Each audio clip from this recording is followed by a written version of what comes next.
அன்பர்களே, உங்கள் அன்பு ஜோதிடர் சிவ ஜோதிராமன். இன்றைக்கி நம்ம பார்க்க போதுங்க, தாந்திரிக முறையில் செய்வினையை முறிக்கும் ஒரு தாந்திரிக முறையை பற்றி சொல்கிறாங்க. அதாவது வீட்டில் ஏதாவது செய்வினை இருக்குது அப்படின்னா, அப்படி தெரிஞ்சதுன்னா, உங்களுக்கு அந்த அறிகுறிகள் தெரிஞ்சதுன்னா, இந்த செய்வினை பிரச்சனை இருக்குன்னா நைட்டில் உங்களால் நிம்மதியாக தூங்க முடியாது. வீட்டில் விளக்கத்துற நேரத்தில் சண்டை வரும். மூணாவது என்னென்னு கேட்டிங்கன்னா, ஒரு நல்ல காரியத்துக்கு போகிற நேரத்தில் அது ஒரு போக முடியாமல் தடங்கள் ஏற்படும். இன்னும் சொல்ல போனால் குலதெய்வம் கோயிலுக்கு போக முடியாது. ஒரு தெய்வத்தை போய் மனம் முறுக்கி வேண்ட முடியாது. இது மாதிரி தடைகள்லாம் வந்து இருந்துச்சுன்னா செய்வினை கோளாறு இருக்குன்னு அப்படியே அர்த்தம். இன்னும் சொல்ல போனோம்னா, சாப்பிட்ற நேரத்தில் பார்த்திங்கன்னா சாப்பாட்டில் ருசி பார்க்க முடியாது. இதெல்லாம் இருந்துச்சுன்னா கண்டிப்பாக செய்வினை தோஷம் இருக்குன்னு அர்த்தம். இந்த செய்வினை தோஷத்தை வந்து ரகசியமான தந்திர முறையில் நீங்களே ஈஸியாக சரி பண்ணிக்கலாங்க. இது தாந்திரிக முறை. இந்த தாந்திரிக முறையில் எப்படின்னு கேட்டிங்கன்னா, குதிரை மூத்திரத்தை பிடிக்கணுங்க. குதிரையோட மூத்திரத்தை பிடிக்கணும்.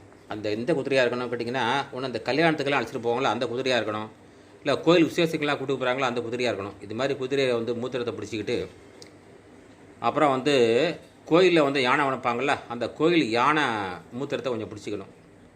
இது ரெண்டையுமே கலந்து வீட்டில் செவ்வாய்க்கிழமை மற்றும் வெள்ளிக்கிழமை இந்த நாட்களில் தொடர்ச்சியாக 3 தடவை செஞ்சிங்கன்னா வீட்டில் உள்ள செய்வினை ஃபுல்லாக ஓடி போயிடுங்க. இதுக்கு அவ்வளோ சக்தி உள்ளதுங்க. இந்த குதிரையோட மூத்திரத்துக்கும் இந்த யானையோட மூத்திரத்துக்கும் அவ்வளோ பவர் இருக்கிறது. எவ்வளோ பெரிய மாந்திரிகை செஞ்சுட்டா கூட சரி, அந்த செய்வினையாவது அங்கே நிற்காது.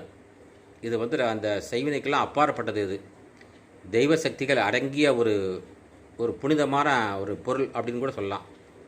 இதை பற்றிலாம் ஓலைச்சுவடில் தான் கொடுத்துருக்காங்க. வெளியில் எங்கேயும் கிடைக்காதுங்க. இது ஓலைச்சுவடியில் நான் படித்து பார்த்தது, அதை உங்கள்கிட்ட சொல்கிறேன். அதனால் உங்களுக்கு வீட்டில் செய்வினை பிரச்சனை இருக்குது, குடும்பத்தில் சண்டை வந்துக்கிட்டு இருக்குது, இல்லை ஒருத்தர் பேசிட்டா கூட வீண் வம்பு வருது, காசு பணம் நிற்க மாட்டேங்குது, தொழில் நடக்க மாட்டேங்குது, இதெல்லாம் இருந்துச்சுன்னா இன்னும் வீட்டில் நிம்மதியாக தூங்க முடியல, தூங்கும்போது கெட்ட கனவு வருது, இதெல்லாம் இருந்துச்சுன்னா நீங்கள் கண்டிப்பாக இதை கடைப்பிடிச்சு பாருங்கள். 2 பொருள் தான். இந்த கோயில்களுக்கு பயன்படுத்துகிற குதிரை அல்லது கல்யாணத்துக்கு பயன்படுத்துகிற குதிரை, இந்த குதிரையோட மூத்திரம், அது மட்டும் இல்லாமல் கோயில் யானையோட மூத்திரம் ரெண்டத்தையும் கலந்து செவ்வாய் வெள்ளிக்கிழமையில் சாயங்கால நேரத்தில் இடுக்கெல்லாம் ஊற்றணுங்க. ஓரத்துலலாம் ஊற்றணும். முக்கியமாக மையத்தில் மட்டும் ஊற்றக்கூடாது. 4 ஓரங்கள்லேயும் இடுக்கெல்லாம் ஊற்றணும். சும்மா தெளித்து விட்டால் போகிறோம். இது செஞ்சிங்கன்னா உங்களுக்கு எவ்வளோ பெரிய செய்வினை தோஷமாக இருந்தாலும் விலகிடுங்க. இதை சிம்பிளான விஷயந்தான், எல்லாருமே செஞ்சு பயனடைங்க. இப்படிக்கு ஸ்ரீ திருச்செந்தூர் முருகன் ஜோதிட நிலையம் மற்றும் ஸ்ரீ பத்ரன் அகோர மந்திராலயம். நன்றி, வணக்கம்.